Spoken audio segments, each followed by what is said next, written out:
Ane, kaixo. Kaixo. Hemen zuen etxean nago, Urdanarin Bai. burdindegian. Hori da. Ane, zu gaztea zara, baina zenbat urte ditu denda honek? Burdindegiak 130 urte ditu. 130 urte? Jesus, nola hasi zen, nola sortu zen, nor sortu zuen? Bueno, burdindegia ez da beti burdindegia izan. Nire eren aitonak, hau kaldereria modukoa zen.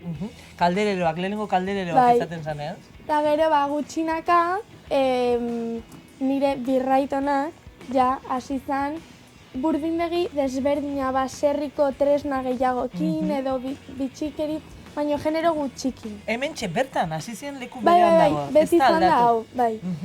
Gero, nire aitonak hartu zuen, eta ja izan zen burdindegi gehiago, genero gehiago, eta hor nire aitonak ez zuen bakarrik egiten lan, nire amonarekin egiten Hor zuen. ja emakumea sartu Bai. zela esan dezakegu, ez da? Bai, eta emakumeak ere, garrantzi Handia. asko bai eman dute. Eta hor ja hasi zen burdindegia. Zenbat aldatu da denda lehendikona? Asko aldatu da? Bai, asko aldau da.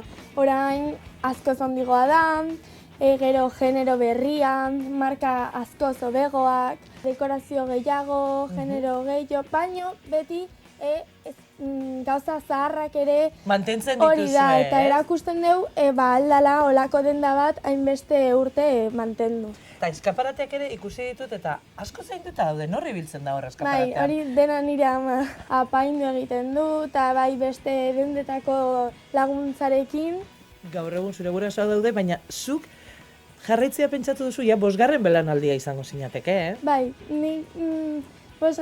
naiz, baino nik ere nire burun Gustatzen ikusten zaizuna, dut, hori da, bai, nire ikasketak eta lako gauzak. Bueno, ikusiko da, igual biak Hori da. batera ere, Bai. nolabait. Ba, hane, mila esker, orain bakizu nora joango garen? Nora? Zure aita ezagutzera.